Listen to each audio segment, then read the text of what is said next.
pagi adik-adik. Selamat pagi Ibu. Apa kabar hari ini? Baik Ibu. Syukurlah kalau begitu. Adik-adik, sebelum kita memulai pembelajaran kita hari ini, Ibu minta satu orang memimpin kita dalam doa. Baik teman-teman, sebelum kita memulai pembelajaran, baiknya kita berdoa dulu. Berdoa menurut kepercayaan masing-masing. Berdoa dimulai. Berdoa selesai. Baik, terima kasih untuk adik Puput yang sudah membawakan kita dalam doa.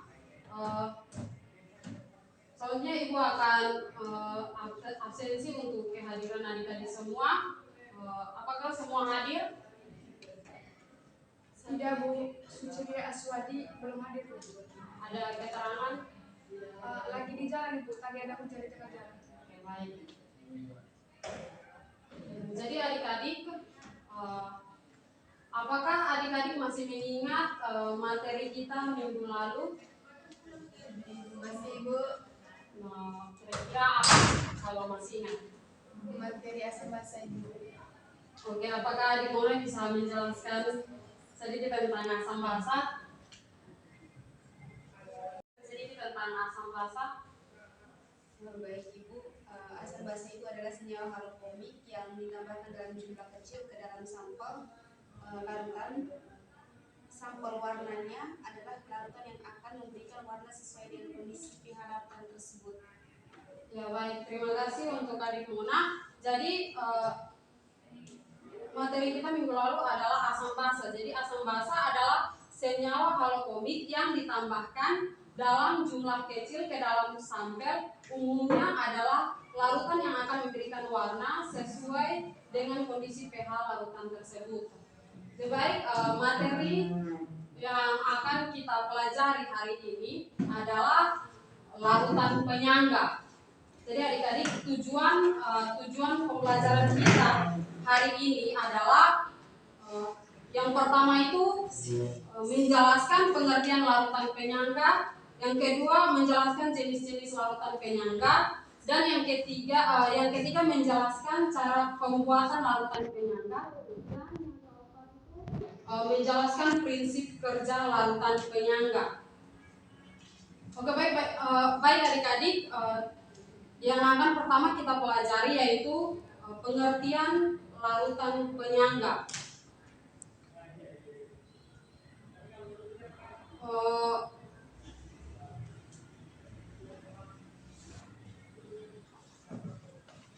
Jadi larutan penyangga adalah suatu sistem larutan yang dapat mempertahankan nilai pH larutan agar tidak terjadi perubahan pH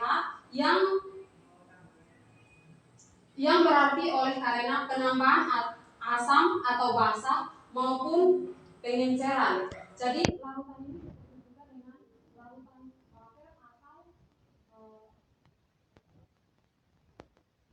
dapat larutan penyangga.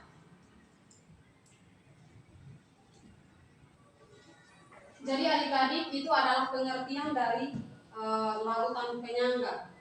Selanjutnya kita masuk pada jenis larutan penyangga. Jadi pada jenis-jenis larutan penyangga ini ada dua. Yang pertama itu larutan penyangga asam. Jadi larutan penyangga asam dia bersifat asam apabila terdiri dari campuran asam lemak dengan basa konjugasinya. Ada yang tahu contoh dari larutan penyangga asam? Tidak ada. Baik, contoh dari larutan penyangga yang bersifat asam apabila terdiri dari campuran asam lemak dengan basa konjugasi yaitu CH3COOH dengan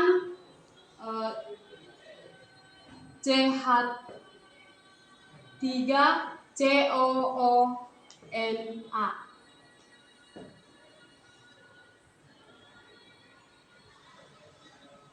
Jadi ini adalah contoh dari larutan penyangga yang bersifat asam apabila terdiri dari campuran asam lemak dengan basa konjugasinya.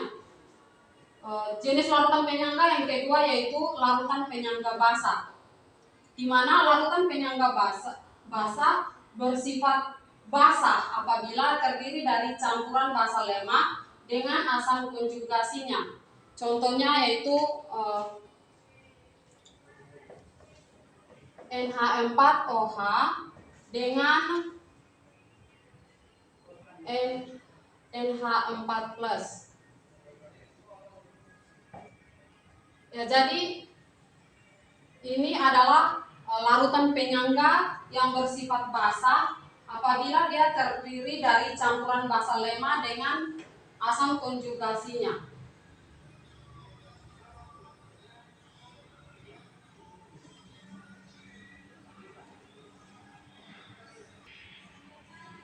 Baik adik-adik, yang ketiga yang akan kita pelajari yaitu pembuatan larutan penyangga. Jadi pembuatan larutan penyangga terdiri dari dua acara, yaitu secara langsung dan secara tidak langsung. Pembuatan secara langsung itu dilakukan dengan cara yang pertama itu mencampurkan asam lemak atau Ha dengan garam basa konjugasinya atau La yang dapat terionisasi dan dia akan menghasilkan ion amin. Dan pembuatan larutan penyangga yang kedua yaitu mencampurkan basa lemak dengan garam asam konjugasinya yang dapat terionisasi menghasilkan ion BH+. Contohnya yaitu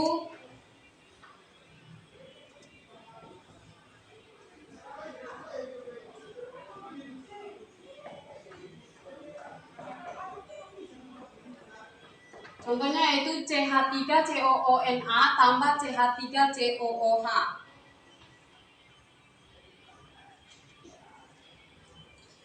Dan yang kedua, pembuatan larutan penyangga secara tidak langsung dilakukan ada dua cara, yaitu yang pertama dia mencampurkan suatu asam lemak dalam jumlah berlebih dengan suatu basa kuat sehingga bereaksi menghasilkan garam basa konjugasi dari asam lemak tersebut.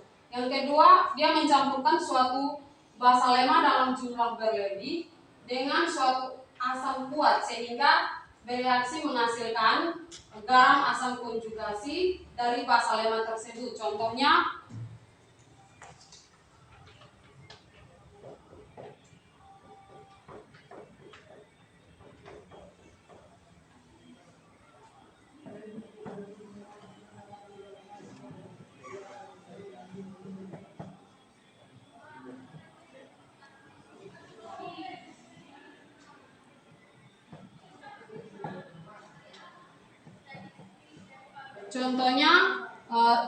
CH3COOH tambah NaOH, dia bereaksi menghasilkan CH3COONA tambah H2O.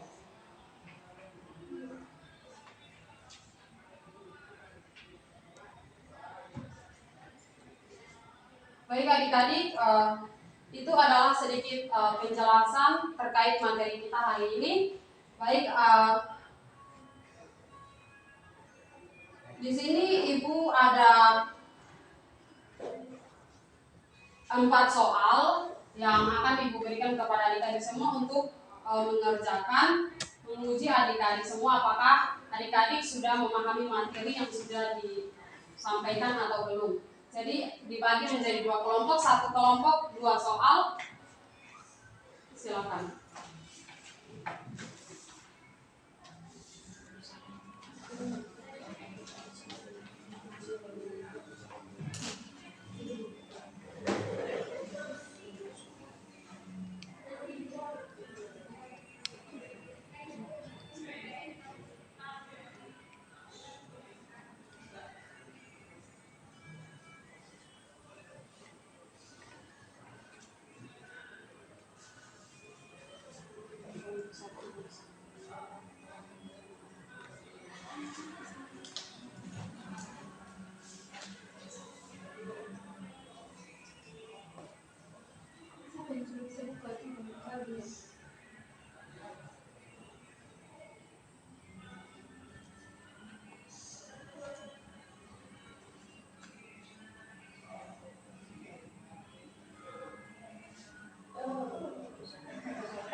sudah selesai. Silakan Ibu minta kesediaan dari kelompok 1 perwakilan untuk mempresentasikan hasil kerjaan.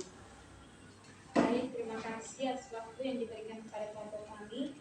Di sini pertanyaannya, jelaskan pengertian dari larutan penyangga.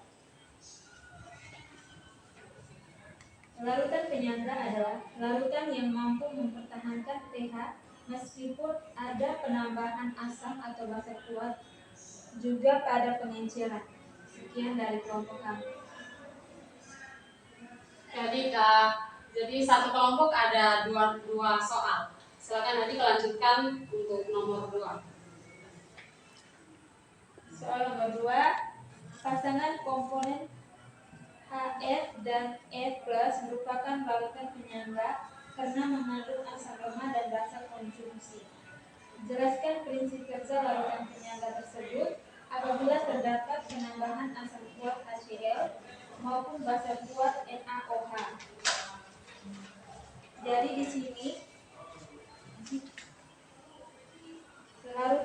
jika larutan ditambahkan asam kuat HCl, maka asam kuat ini akan dinetralkan oleh basa konjungsi dari larutan penyangga tersebut dengan menurunkan reaksi F+ tambah HCl menghasilkan HF tambah Cl-. Jika ke dalam larutan tersebut ditambahkan basa kuat, maka basa kuat akan dinetralkan oleh asam lemah larutan penyangga tersebut menurut reaksinya, yaitu HF tambah NaOH menghasilkan NaF tambah H2O. Sekian penjelasan dari kelompok kami. Baik, mari kita beri aplaus untuk kelompok 1. Selanjutnya Ibu minta kelompok 2 perwakilan dari kelompok 2 untuk mempresentasikan hasil kerjanya. Silakan kelompok 2. Baik Ibu, untuk dari kami kelompok 2 nomor 3, untuk menentukan larutan penyangga adalah campuran antara asam atau basa lemah dengan asam atau basa konjugasinya, maka asam atau basa lemah harus berlebih daripada asam atau basa kuat, yaitu NaOH basa kuat, CH3COA asam lemah, NH4OH basa lemah, HCl asam kuat. Untuk membandingkan jumlah senyawa, maka kita carilah masing-masing mol dengan rumus mol sama dengan molaritas kali volume.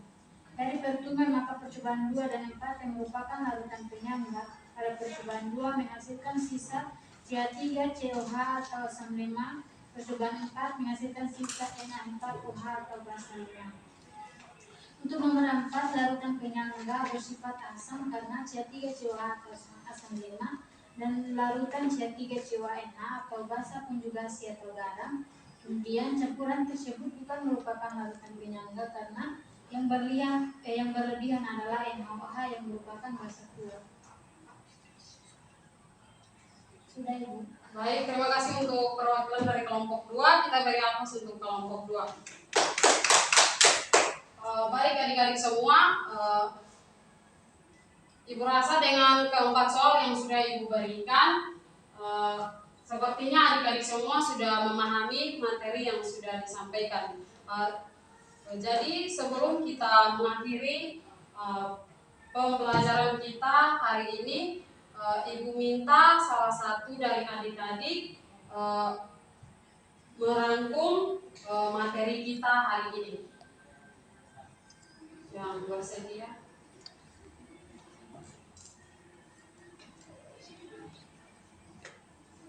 Saya Ibu. Baik, silakan adik Santi. Jadi kesimpulan untuk larutan penyangga atau buffer adalah larutan yang dapat mempertahankan pH tertentu terhadap usaha mengubah pH seperti penambahan asam, basa ataupun pengenceran. Larutan penyangga dibagi menjadi 2 jenis, yakni larutan penyangga bersifat asam apabila terdiri dari campuran asam lemah dengan basa konjugasinya. Yang kedua, larutan penyangga bersifat basa apabila terdiri dari campuran basa lemah dengan asam konjugasinya. Pada prinsip kerja larutan penyangga, larutan ini mengandung komponen asam dan basa lemah. Baik, terima kasih untuk Adik Santi yang sudah menyimpulkan materi kita hari ini. Adik-adik semua, mungkin pembelajaran kita sampai di sini. Sebelum kita mengakhiri pembelajaran kita hari ini, Ibu minta salah satu adik membawa kita dalam doa penutup. Baik, sebelum kita pulang, izinkanlah saya memimpin doa ini secara agama. Berdoa mulai. Berdoa selesai. Baik, terima kasih Adik Elda yang sudah membawa kita dalam doa pulang. Adik-adik, Ibu mengingatkan sedikit bahwa kita ada tugas untuk kita pelajari pada minggu depan lagi. Baik, tugasnya akan Ibu kirim ke grup WA. Baik, selamat siang untuk kita semua. Selamat siang, Ibu.